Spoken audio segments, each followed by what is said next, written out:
All good? Great. You can't miss it. So welcome everyone. I'd like to start today with an acknowledgement to country. So I'm actually based at UNSW, so I acknowledge the Bedigal people, who are the traditional custodians of the land in which this meeting takes place, and to the elders past and present. If you'd like to let us know where you're joining from, you can let us know in the chat as well. So today we're lucky enough to be hearing from Dr. Chi Yhun Lo. I actually had the pleasure of working with Chi last year at AIHI and really excited to hear this talk. So Chi has actually recently moved to Canada on a new research venture. And I'll let you introduce yourself further, Chi, as to what you've been working on and what you'll be discussing today. So over to you, Chi. Thanks for joining. Thanks, Bella. Let me just, could you give me permission to share my screen? Sure, good call. Let's see. I'll stop sharing firstly. Are you able to share now, or I have to keep you? Yep, that's working now. Okay, Let me share this. Cool. Okay, can you see this screen? Let me just make it full screen.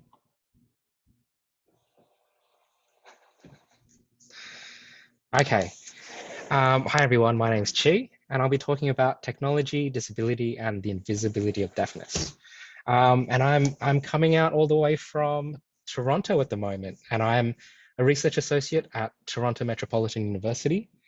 So I gather many of you probably actually haven't heard of this university before, but you might have heard of Ryerson University. We've recently actually renamed our university. So if you want to learn more, you can have a look, but a lot of it came down to a lot of historical understanding of what Edgerton Ryerson sort of represented, and unfortunately came up a little bit short in terms of the university's values. So from my understanding, this is one of the first universities that actually have undergone a name change. And in terms of where I'm coming from, Toronto is in the Dish with One Spoon territory. The Dish with One Spoon is a treaty between the Anishinaabe, the Mississaugas, and the Haudenosaunee that bound them to share the territory and protect the land. Subsequent Indigenous nations and peoples, Europeans, and all newcomers have been invited into this treaty in the spirit of peace, friendship, and respect. And I am a very recent newcomer myself, having arrived in Toronto about 4 months ago to take up this position. So it's great to be back. I was a postdoc at AIHI from July 2021 up until February 2022, but that was a period of a lot of another lockdown period, and I can't remember if it was Delta or Omicron. So unfortunately, I didn't get to meet a lot of you in person. But I was doing work with Francis Rapport and Robin Clay Williams, and also being supported by Beth Elks and Chris Warren from Cochlear. And the project was to examine the importance of cosmetic and physical characteristics of cochlear implants, and also specifically looking at this conceptual experimental idea called totally implantable cochlear implants, and I'll expand on that soon, and how this may impact quality of life. But I wanted to start, I suppose, with just a little bit of a journey, because I think we've all had some rather massive journeys as to how we sort of got here. So, straight out of school, I had no idea what I wanted to do at university. And I spent more of my time mucking around with music, and tried my darndest to be a musician, but couldn't really make any money from that. And I suppose this is a very quick rundown of how I went from wanting to be a musician and somehow being a hearing scientist, I suppose. And it all sort of begins with working with kids. I couldn't make money as a musician, so I decided to try my hand as an audio engineer. And one of my main gigs was working with the Hooly Doolies, the quite iconic Australian children's band. And something really struck me there, where none of these kids are necessarily taught music at this stage, but I'd be running gigs for 500 kids, and there'd be like a baby mosh pit, and they'd all be in sync, most of them. It's quite an innate thing. And I've got a short little video here of my of my nephew, who at this stage was 1.5 years old, just dancing.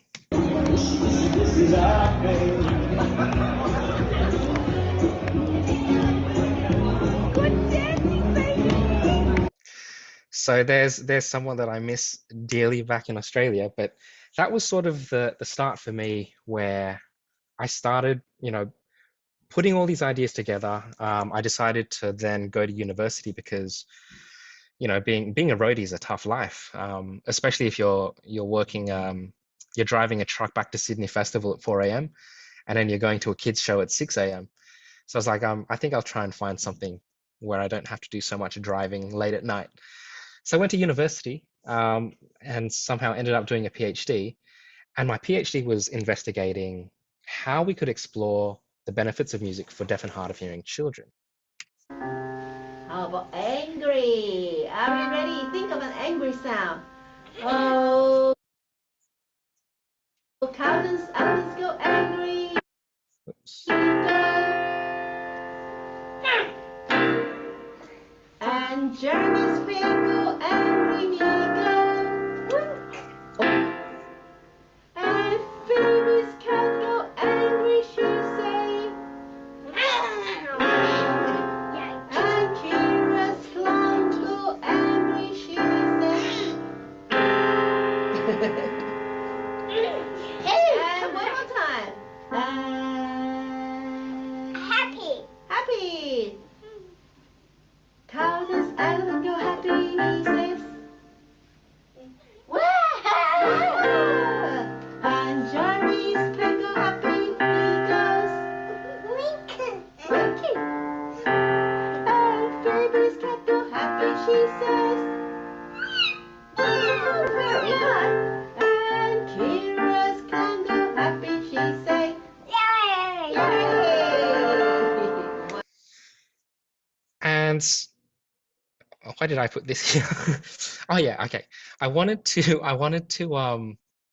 that was my PhD, looking at how we can utilize music.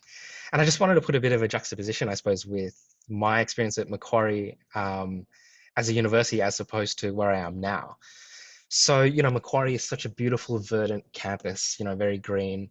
And I ended up being quite literally the poster boy for hearing science at Macquarie for a good 5 years. So you might have seen this somewhere. I don't know where they keep all of these ads. And at Macquarie, a lot of my work was really being guided by my experience with the Hearing Hub, with Cochlear, having access to all of these, this clinical expertise and community groups. And one of the things that I helped start up was this sort of science camp specifically for deaf and hard of hearing children. Very much a product of my experience with the PhD, my connections, and looking for these niches. And now that I'm over here in Toronto, like at Toronto Metropolitan University, it's such a metropolitan university, and they've recently released like their new campaign, made of grit, and it's not uncommon for me to, when I'm walking to my office, to be confronted by the sheer level of homelessness, the mental illness, the intense drug use, whether it's methamphetamines, benzos, cannabis, all of it. So it's such a different environment that I find myself in, and I'm learning so much as well. And I've sort of traded in working with children in this very happy setting, and now I'm learning about how to, like prevent an overdose with, naloxone training and being able to understand the difference between intoxication and overdose, for example. So a very, very different environment I find myself in now. So on to some of the research. Technology, disability, and the invisibility of deafness. So the aim of this study was quite an interesting one, because most of the time when we look at something like cochlear implants or hearing aids, we're really interested in hearing perception. That's kind of the bread and butter of the work. So this is kind of unusual because we wanted to examine the importance of cosmetic and physical characteristics of cochlear implants, how this may impact quality of life, attitudes towards cochlear implants, stigma and barriers. And this really came about because Cochlear have been developing for at least a decade now this idea of a totally implantable cochlear implant. Now, we have no idea when this will go to market, but it probably will at some point. So we really wanted to look at this idea because it presents very new opportunities to what it means to be deaf. And in terms of some of the importance of why, there is obviously a great interest in trying to understand, well, what are some of these stigmatizing characteristics of deafness? Is it the visibility, for example, of the device? And what's really interesting is, I've met a lot of people, a lot of like older men in particular, adults, who would come into an audiology clinic. They've got their glasses, they've got a walking stick, they've got gray hair, and they would often talk to the audiologist and tell them that they didn't want to get a hearing aid because they didn't want to look old. And yet there are all these other visible characteristics to show that age, but for some reason, the visibility of this hearing device seems a step beyond for some.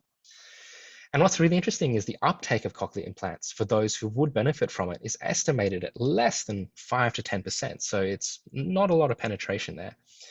So a big question remains, well, is it a barrier? Like, is the stigma, is the visibility of the device itself a barrier?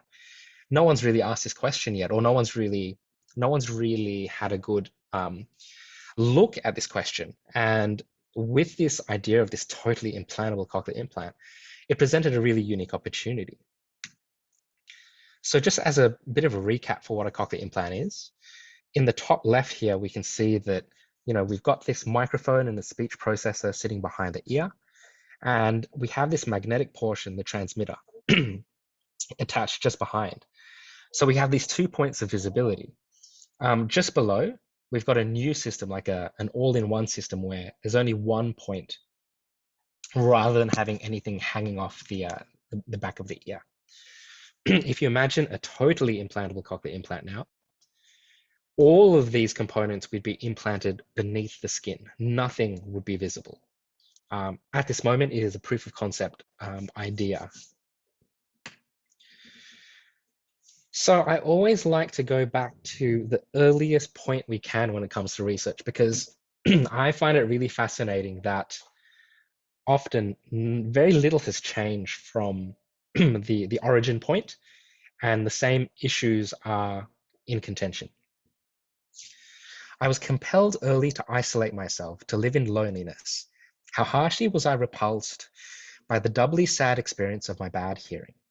How could I possibly admit such an infirmity in the one sense which should have been more perfect in me than in others? I cannot do it. Therefore, forgive me when you see me draw back, when I would gladly mingle with you. My misfortune is doubly painful because it must lead to my being misunderstood. For me, there can be no recreations in society of my fellows, refined intercourse, mutual exchange of thought. I must live like an exile. If I approach near to people, a hot terror seizes upon me, a fear that I may be subjected to the danger of letting my condition be observed. And this was from Beethoven in 1802. You can hear pictured with an ear trumpet. And back in the day, that's the only option you have, essentially, this rather conspicuous instrument. But what's really interesting is, even though technology has changed and it's become a lot smaller, a lot more effective, all of these issues still remain. People talk about being lonely, psychosocial isolation, having that stigma, having the fear of going out and presenting yourself. So it's all really very relevant to this day. And again, we go back to the 19th century. A lot of this data is pulled from catalogs and ads and historic sort of posters. And so these are all ideas of what it meant to be deaf at the time and some of the prevailing attitudes. So we have an attitude around concealment, and that's really associated with, well, you have a duty almost to others to conceal your deafness. Don't make it too noticeable, make it unobservable, and make it only slightly apparent. In terms of stigma, the ingenuity and taste of the instrument maker are required to construct mechanical aids which combine gracefulness of form and appearance without detracting from their efficiency. For the burden of deafness is great, and the sensitiveness of the sufferers should not be wounded by the necessity of announcing their affliction to the public by having to use instruments unsightly in form or objectionable in color or material. And in terms of barriers as well, most hearing aids are of such size and shape that they clearly draw attention to the imperfection of the wearer. This condition is, as we have experienced, enough to make many people shrink back from using such an aid. And here we have a couple of examples of these mechanical devices and how they were trying to be camouflage. So starting on the left, that would go in the centerpiece of the dining table. In the middle, you have a sort of a flower type shaped horn, and on the right you would have a throne, and you would basically attach the earpiece, and they would go into the arms of the chair itself. So that's a bit of a historic perspective, and keep in mind that really these attitudes are still prevailing, and to some extent perhaps these attitudes are, you know, culturally ingrained perhaps, you know. So we had 12 participants, and it was a mixed method study where we had a series of questionnaires around demographic data, audiological data, and we conducted interviews. All of our transcripts were then analyzed using thematic analysis, verified through group working, discussions, and consensus. I'll just let you hover over some of these participant characteristics for a moment.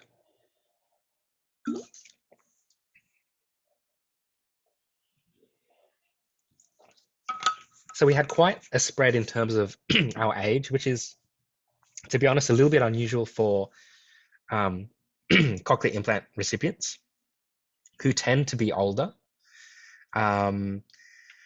All of our participants were very well educated as well. They all had a tertiary education of some sort. In terms of employment, quite a decent spread as well. And most of our participants were from New South Wales and from major cities.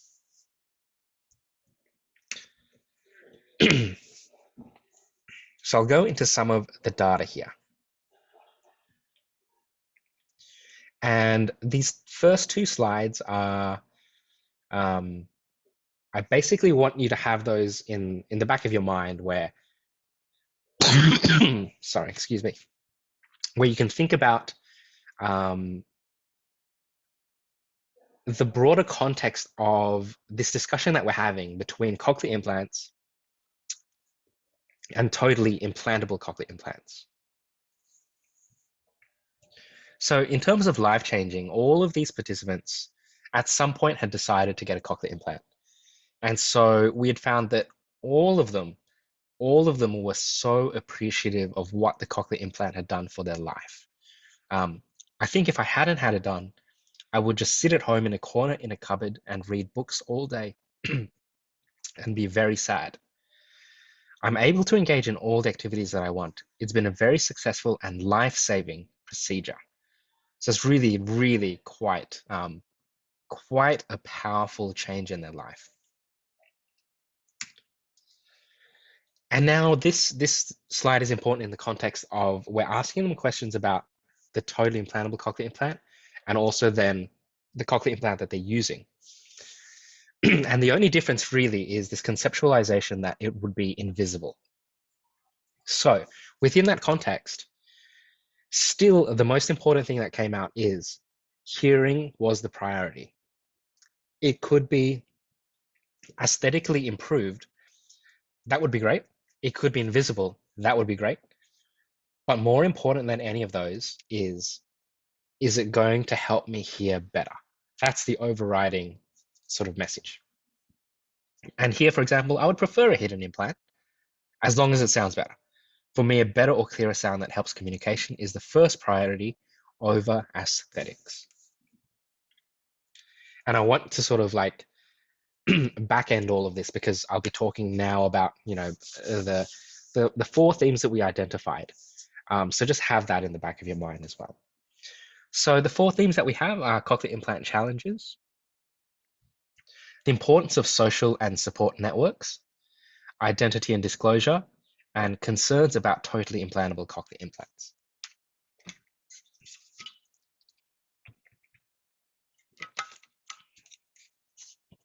So in terms of some of the challenges, in terms of stigma, for example, and stigma was really prevalent for all of our participants. They all experience some level of stigma and discrimination throughout their life, and ongoing.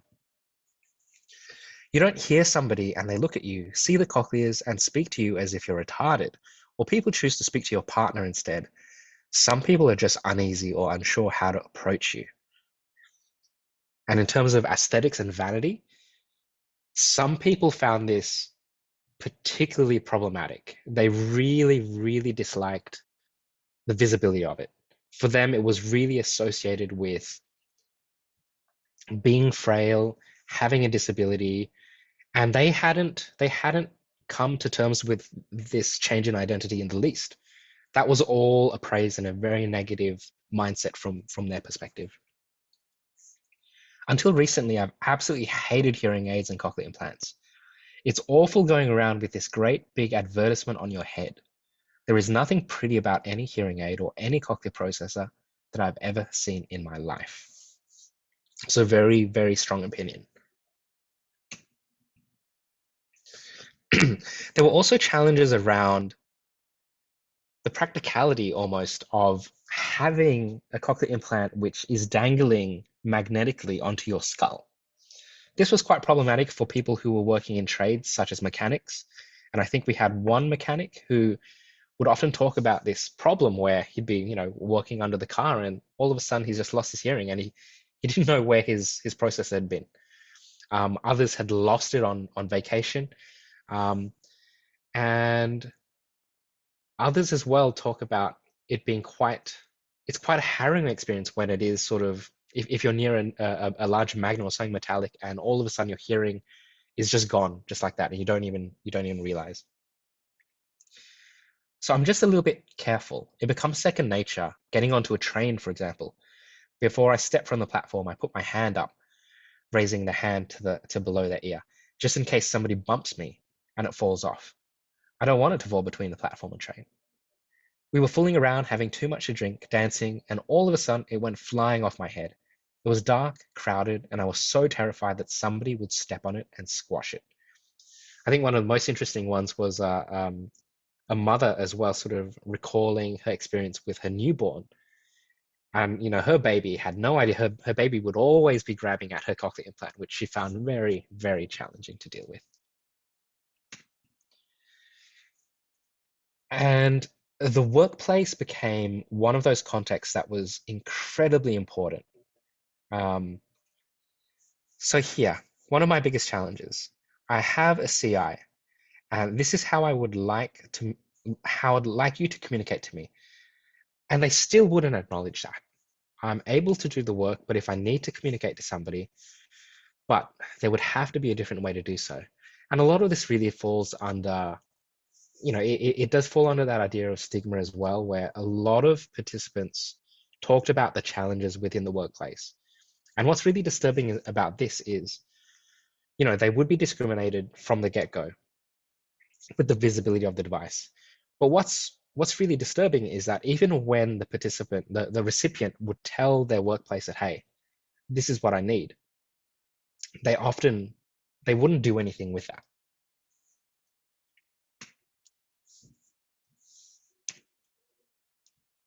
I think it affected me more in a work setting because I was surrounded by a few people that didn't approach it in the right way.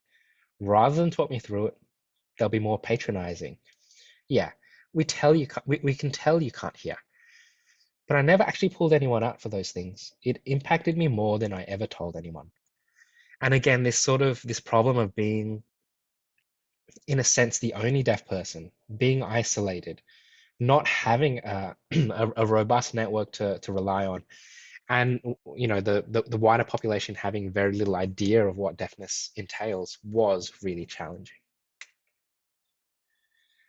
And here, this was a person who they had successfully gone through their phone interviews using a cochlear implant, which is not the easiest. The cochlear implant in no way provides you with the hearing that you had. It's a very different type of hearing, a very electrical hearing, and it takes a long time for your brain to adjust. And you can think of it in some respects as being a distorted way of listening. It's never going to be as good as your typical normal hearing. So this person had successfully gone through all the phone interviews, and it was when she got to that face-to-face interview, I could see hesitation on their face when they knew about my hearing loss at the end of the interview.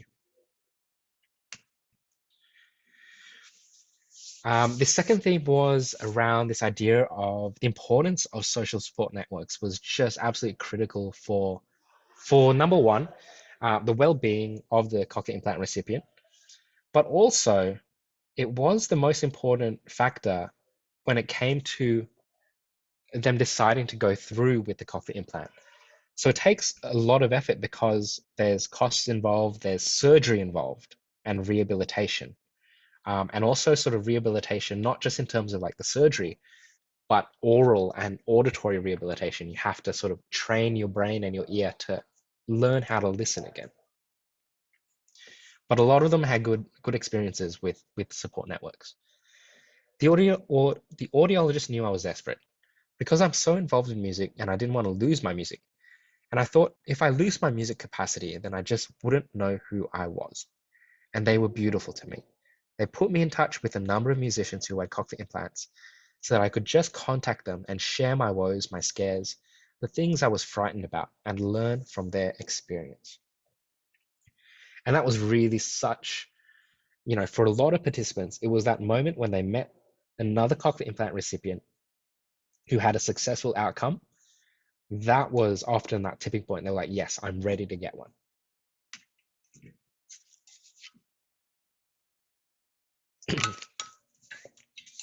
And yeah, reiterating that point here. Now, the most important theme that we identified was around the visibility of the cochlear implant and how it related to identity and how people were then able to disclose their deafness or their identity or their disability, however they wanted to think about it.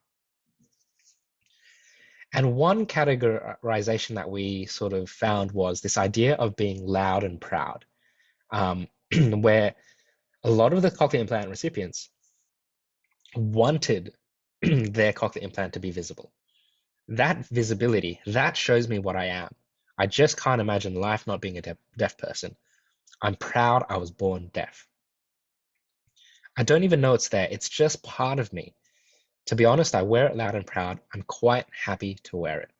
So again, when you think about hearing being the priority, and a lot of the participants, they really saw being loud and proud as a way of normalizing, as a way of almost providing this communication signal. And it's probably, to be honest, it's probably close to a 50-50 split between people who identified as loud and proud and people who also identified as what we sort of termed out of sight and out of mind. So with this case, for example, it's an advertisement to the world that you have a hearing disability, that you're old, you're senile, and everything else. Some people wear them proudly, they put jewelry all over them, do all sorts of pretty things. But for me, it was just shame and embarrassment. Out of sight is out of mind. If people can't see it, then I feel quite confident. I just want to be like a normal person, like everybody else. And for a lot of participants that had this, the typical cochlear implant, it's not invisible. But a lot of them would make efforts to hide it, for example, under their hair was a very common technique and strategy. I think the most interesting finding was this one though, where it's just always been subconscious. Even when I do have my hairdo up, I still put it down because I just don't want it to be seen. But am I really ashamed of it? Or is it a part of me that I don't want to invite people to know? I don't like having the cochlear implant showing because it notifies others that I am a deaf person and I'm giving consent for them to make an assumption. People would be like, oh, the cochlear implant, let's talk about it. No, I get to start first. So this was really interesting because, in a sense, the typical contemporary cochlear implant as it is visible, unless you hide it behind your hair. And what a lot of the participants, particularly this was one of our younger female participants, she really disliked that visibility because it disempowered her from being able to disclose her deafness and her disability. So she really loved this idea of having an invisible cochlear implant where she would get to decide with whom and when she could disclose something incredibly personal about herself, her identity. And that's something that you don't necessarily get with the current system, with a current hearing aid, with a current cochlear implant. It's out there for people to see. And the totally implantable cochlear implant presents a very interesting, novel opportunity.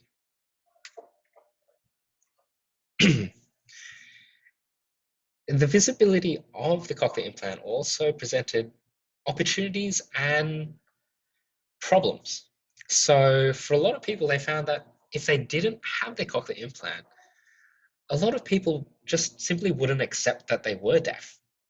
Like, it was kind of interesting, I shouldn't have to prove that I'm deaf, but it does help people understand that I really am deaf when I can point to something and say, look, I have a cochlear. So that's a really interesting thing. For others as well, they enjoyed this idea of communication signaling. Other people could understand that they are deaf. And for others, it was a way of forming a bit of an in-group. They'll have a cochlear implant, you look at each other, kind of give each other that kind of nod and say, hey, we're part of a secret society type of thing. And so the last theme is around concerns that participants had about totally implantable cochlear implants. Now, we provided very minimal information. We provided a one-page sheet where we just talk about how the totally implantable cochlear implant is experimental. It's a conceptual thing, and we just wanted to imagine a cochlear implant that was just invisible, and what it would mean to have everything implanted internally. So the first thing that everyone instantly thought of was, well, where does the battery go, right? The cochlear implant, it's an electrical device, you need power. And so a lot of people had concerns, well, I kind of like having the cochlear implant, but I also like having the battery outside of my skull, for example. And a lot of people were concerned, well, where are they going to put the battery? Others as well like this idea that the cochlear implant has been around for a couple of decades now. And every 5 years or so, they typically have an opportunity to upgrade their processor. And a lot of participants really like this idea of being able to upgrade their tech, every couple of years. And they sort of wondered how this would happen with a totally implantable cochlear implant. Would that then mean you'd have to go in for surgery again, for example? We don't really have these answers. I don't even know if Cochlear have them yet because this is all kind of experimental, but something for them to think about. Others also appreciated the idea that if you did have a totally implantable cochlear implant, you could probably go to bed with it. And that would be particularly beneficial in terms of safety concerns. When I'm going to bed at night or in the shower, all those things, and somebody's calling me, I don't hear. That would be one benefit, I suppose, for that hidden one.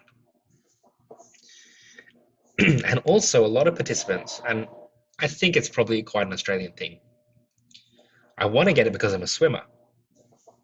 It's probably less to do with the discreetness of it, but to be able to go in the water and hear, because I do get quite a bit unnerved. Sometimes if I go a bit late, I get a tap on the shoulder because I haven't heard the announcement to go out of the pool. It would be quite an amazing benefit.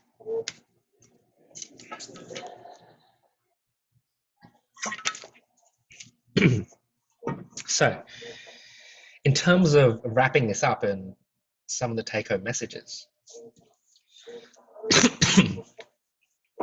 this study utilized totally implantable cochlear implants as a thought-provoking device to examine the impact of the invisibility of deafness.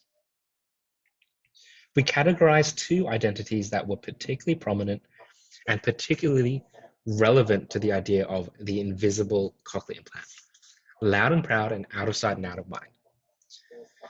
At face value, we might think about these things as being somewhat opposed, but really, both of these are coming from a point where the participant wants to be empowered, whether that's by being loud and proud or whether it's hiding it.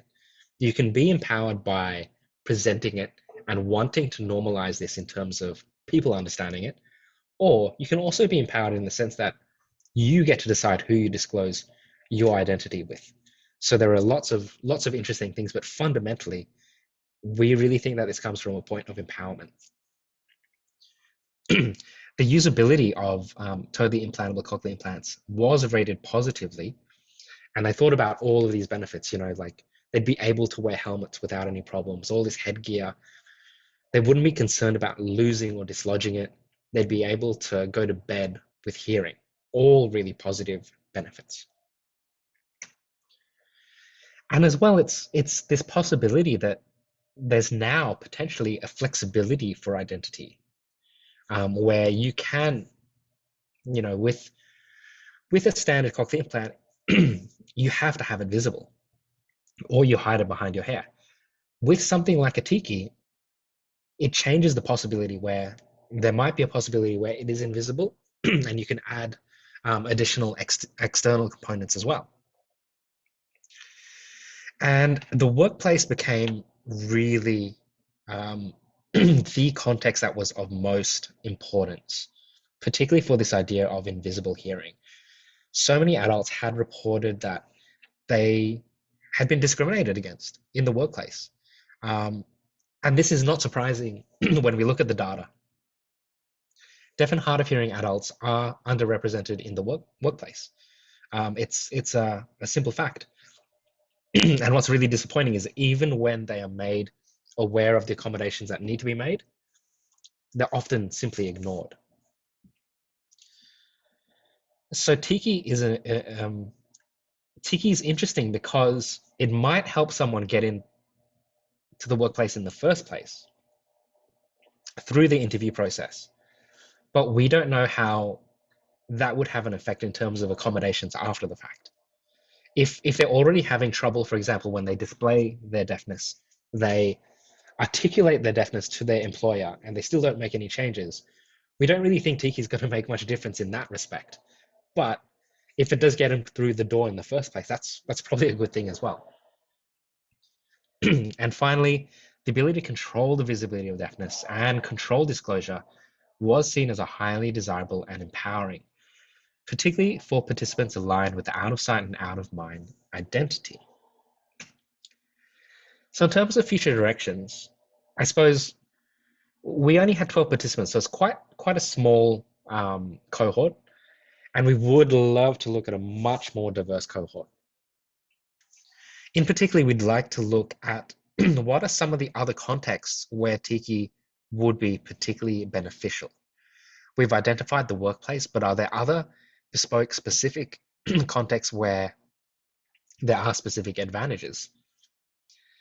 And I think most importantly is we interviewed participants who already had a cochlear implant. So they've gone through that barrier they've already gone over that barrier of getting a cochlear implant. I think what's really interesting is asking prospective cochlear implant recipients, what would the benefit be of this totally implantable cochlear implant? Then we can go back to that first sort of why question as to, would it help reduce the barrier to getting implantation? So that's something we're quite excited about. So that wraps it up for me. Here's my contact details. There is also a poster presentation at ISQA if anyone's going, and Robin will be presenting it. So go say hello to Robin. And we also have this protocol paper in publication, and we've just submitted the full manuscript. So hopefully it'll be up for peer review soon. But thank you so much for listening to me. Wow, thanks so much, Chi. That was so interesting. I really like your way of presenting, that you show the history and like it's interactive with the videos. It's really engaging. Thank you. I really like that. I had a question first and foremost. I was curious, like with your background in hearing and music being so significant, did you have particular expectations going into this research around what you might hear them say, or where participants might trend in how they felt about implantable cochlear implants? Or so were you surprised, or did you hear what you expected?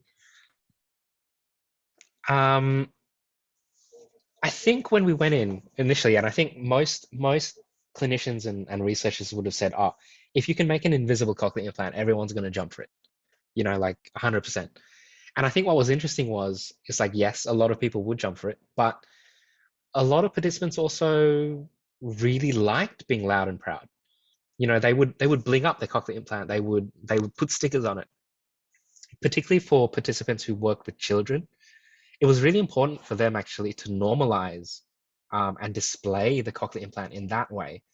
And also for them, it was an opportunity to encourage them. It's like, hey, actually, this cochlear implant's working really well for me. You can see it. I'm using it. Maybe you can consider it. That's something you wouldn't get from an invisible cochlear implant.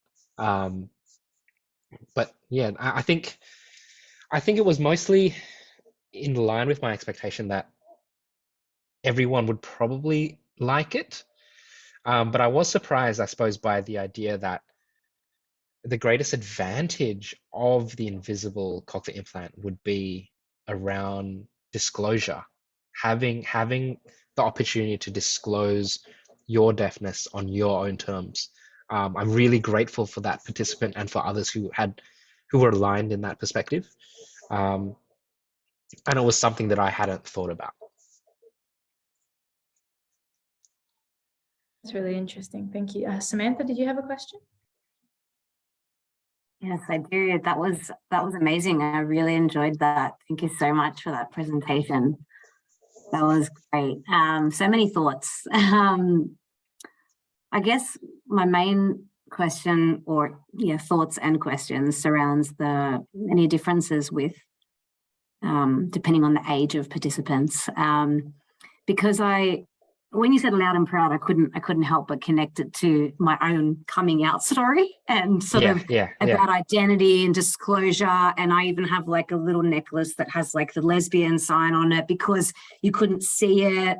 So it needs to, like, so in terms of the cochlear implants that people decorate them, it's kind of like look, there's evidence there to like prove my identity. I don't know, there was just so many overlaps. And when you were talking about the younger female who was like, no, I get to talk about it first, it sort of just made me think, well, I think the younger generation, the more millennial generation, is more about, breaking the minority status and, feeling empowered. And I'm just really, whereas potentially, I mean, I sort of look at my grandparents who both have them, and it's kind of, theirs is more just, I don't know, do what you're told and, just don't really say much about it. But then with the younger generation, it's more about, no, like I have the control. And so I'm wondering what you found with age differences. Yeah, I think that's why we would want to expand the cohort. Yeah. I don't think we didn't have enough participants to really make a definitive, like we also have this additional thing where, a lot of participants are either prelingually implanted, so implanted before the age of 3 years age, or 3 years. I saw that on the demographics after as well.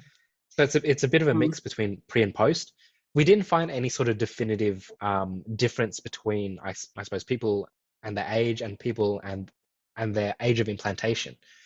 So that might come out if we had a bigger cohort. We're not entirely sure.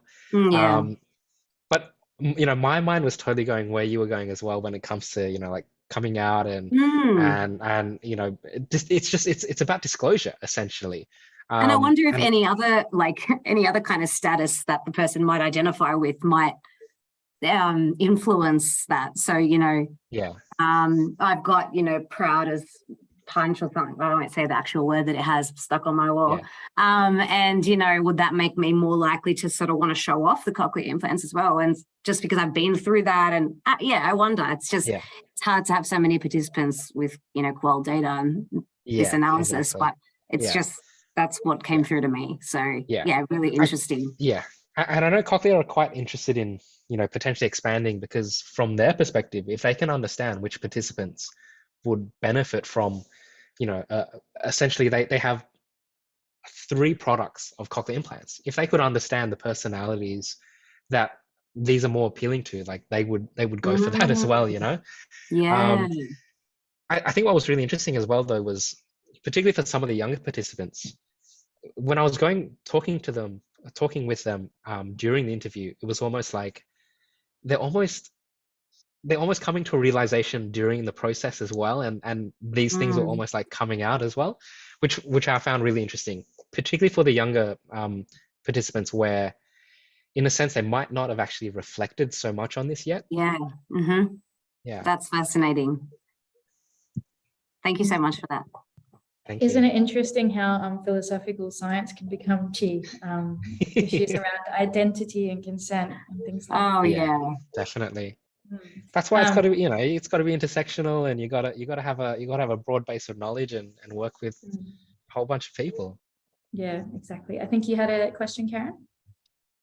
Hi.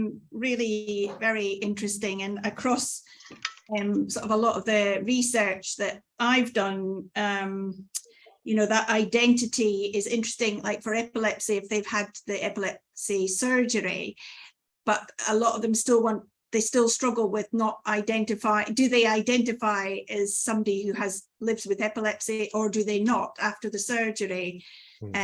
So there's that whole you know, identity change, but still not wanting to let go of the identity that because that is who they are. So I did find that really interesting. One of the things that I was just going to ask was the cost of, you mentioned it briefly, but I did notice that most of the people that you had, the demographics, most of them had private health insurance. And is that an identity? Look, you know, when I was in the UK, when we got braces, I was told if I lived in America, I'd be proud to have braces, because we would have it showed we had money and we'd be able to pay for it. I didn't take that on, because I thought, nah, I'm not going to look like Jaws out of, you know, at that time I was 13 and it was too much for my identity to have this. But, you know, I just wondered if there's a little bit of that. I think, well, with the private health, it's a very pragmatic thing. So most private health insurers, I believe, in Australia will cover cochlear implants. A cochlear implant outside of insurance costs 50,000 plus for one. That includes surgery, and then if you know there's complications, going to be more. So if you want two, like 100,000, and to be honest, it's probably gone up because of inflation at the moment as well. So if you do have private health, it will bring it down considerably. So the only problem, So I was just saying, because I just know someone in the UK, and she's my age, she's lost her hearing, and she was told it was like £72,000. And you know, which is out of the reach for a lot of people, you know. So I just wondered if, you know, that's part of the identity that you've got. You know, there is also, like, if you know, there is the public sort of, I think it's the wait list. I'm not sure how long it is at the moment. I'd have to ask someone at Cochlear, but that there is that possibility. But generally, I have found that the cochlear implant recipients that I have worked with tend to be more affluent, I would say. But that's coming out as well. Like we can see they were all tertiary educated, so they're all like, you know, quite highly educated, and one of them had a PhD as well. So I think if we could capture a broader cohort, we would be able to have a much better representation of Australia in general, I would say, because right now we're getting a very, very narrow subset. Thank you. Thanks for that, Chi. Was it advertised on social media, Chi? Is that how you recruited the participants? It was mostly through community advocacy groups that work with cochlear implants, and they would display the flyers on their social media or like through newsletters. Mm-hmm. That makes sense. Thanks. Yeah. Teresa, I think you had a question. I'm Teresa. I'm from Germany. Thank you for this presentation and the invitation today. Can you hear me well? Is the microphone I can, okay? yeah. Okay, perfect. Thank you. So I'm speech and language therapist in my bachelor's. So we had some education by people with cochlear implants. And this lady, she was implanted after she had lived like, I think it was 20 years with deafness. So she said that she really liked to take hearing breaks, like merge back into her old culture and into her old self, and also like getting rid of the distortional noise that she was receiving through the implant. Yeah. So I was asking myself if that was brought up in some interviews, and yeah, how the deaf community and people who are brought up in deaf families are thinking about this. Yeah. So fatigue and listening effort is a very, very common characterization of having a cochlear implant. It takes a lot of brain power to listen through this device, particularly if you've had 20 years either with your normal hearing or without hearing. It's going to be a big change. So for all cochlear implant recipients, even hearing aid users, they will report challenges when listening. It's very effortful. And with your second question, sorry, could you just reiterate the second question?